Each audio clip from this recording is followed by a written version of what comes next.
morning, everyone. Jose Ocades, Battalion Chief with the Wichita Fire Department. Here to give an update on the incident that occurred last night, early evening at 5:30 yesterday. Fire crews were dispatched to a reported house fire. As they were able to, en route to the fire itself, additional information and callers were given explosions that were occurring in the house itself from this address right here. First arriving companies have discovered heavy fire smoke showing from the residents and initiated stretching fire attack lines. While the crews were initiating fire attack, another explosion occurred that we witnessed ourselves, and at that point the incident commander went into a defensive mode to be able to knock majority of the fire down before we try to make any entry. Right now the fire remains under investigation. Due to the number of explosions right now with the investigation, to determine that the possibility of a total of 3 explosions.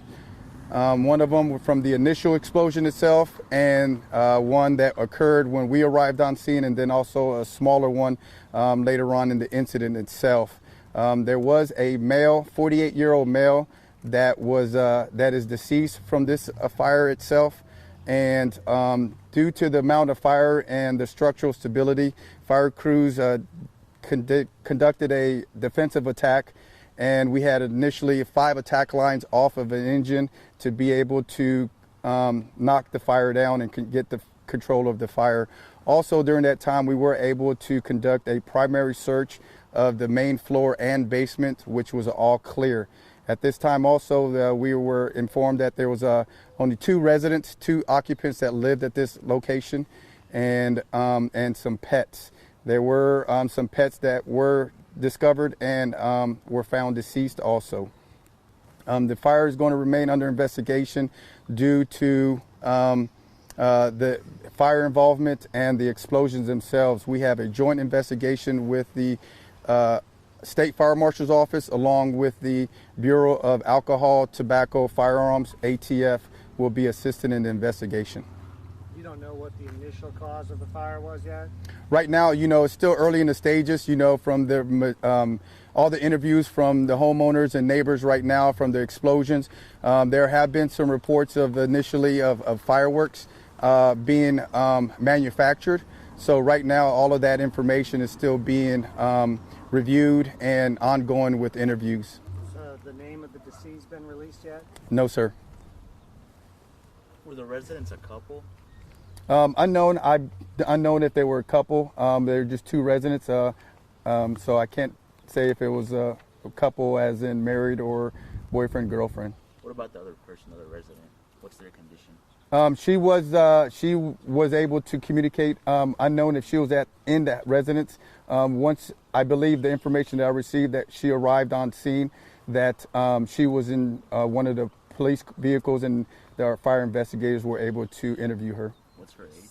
Unknown. So are you saying she wasn't home when the fire started? That's the information that we were able to get together, as I say that she was not at home at the time of the explosion. Now, is it normal to call in ATF and the State Fire Marshal when there are explosions? Well, in normal investigations, normal fires, we always do a joint investigation, especially when there's a fatality. We do have a local ATF agent that's assigned here to the Wichita, so he does respond to numerous fires with us also, just to be able to get another professional and be able to investigate to see if there's any possibility of any other causes. But there's usually a joint investigation with the State Fire Marshal and ATF agents. Now, is that because of the explosions or just because there was a death? Well, this one here is going to be dealing with also because of the explosions and being investigate what caused explosions and what was on site of this residence here. And you talked about reports of fireworks. Did you guys find anything that seemed to indicate fireworks? We did have also the Wichita Police Department responded with their EOD team. And they did find some fireworks that they were able to take off site and take it to their bomb range. But at this time right now, unknown the specific types and kinds of and the amount of fireworks that was discovered. Was the damage contained just to this house or any neighboring homes got some damage, broken glass or anything? Right now, I'm not sure of exactly what the damage is from any other exposures from the explosions of the house itself.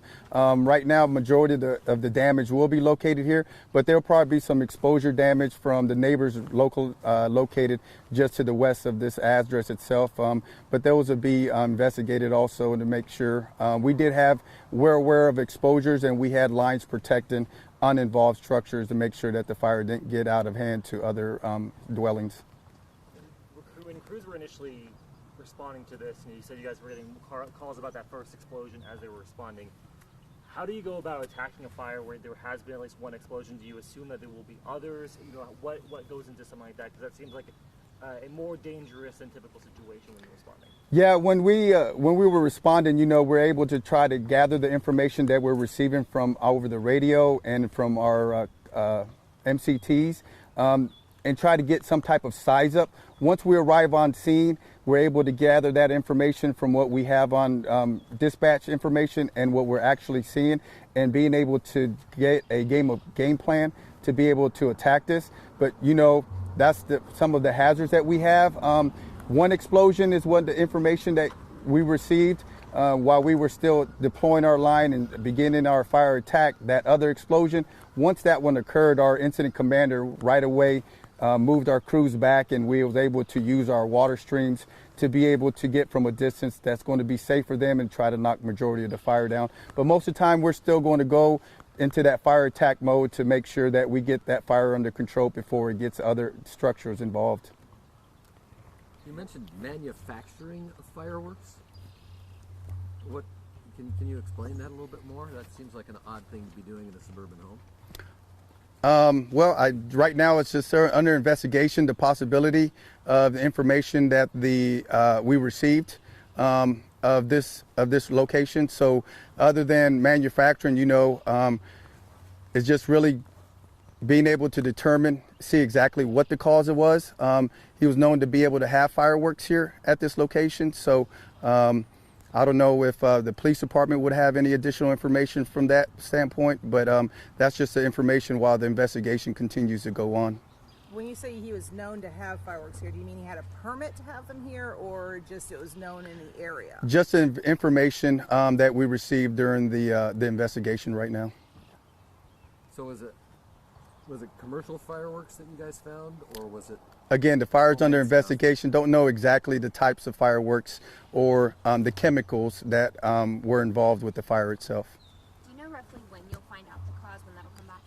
Well, due to the structure, the damage and the fire involvement right now, unknown if we might not even actually find a cause, you know, exactly what they have inside the house, and the investigation from the fire department, Wichita Fire Department, State Fire Marshal's Office, along with the ATF. So right now, unknown exactly if and when that will be determined. And you said there were at least 2, maybe 3 explosions. Were those all in the house, or were they one and then outside, or where did those happen? What do you mean? You mentioned there were more than one explosion. Was there one inside the house and then others happened outside, or were they all inside? I would assume just by the video coverage, the one that one of the news media outlets has, that looked like it was dealing inside of the house, and what really caused the structural stability of the house to, you know, become even more weakened is our concern of structural collapse amongst our firefighters. So that was another reason why we went to a defensive mode. But I would assume that they were inside the structure itself. Can you spell your first name for me? Jose, J-O-S-C. Last name is O-C-A. D as in David, I-Z. You said battalion chief? Battalion chief. Have you guys ever, in the past, have you guys ever come here for any sort of firework issues or anything like that in the past? Unknown. I haven't looked into our firehouse reports and see if we've had any dispatch calls here.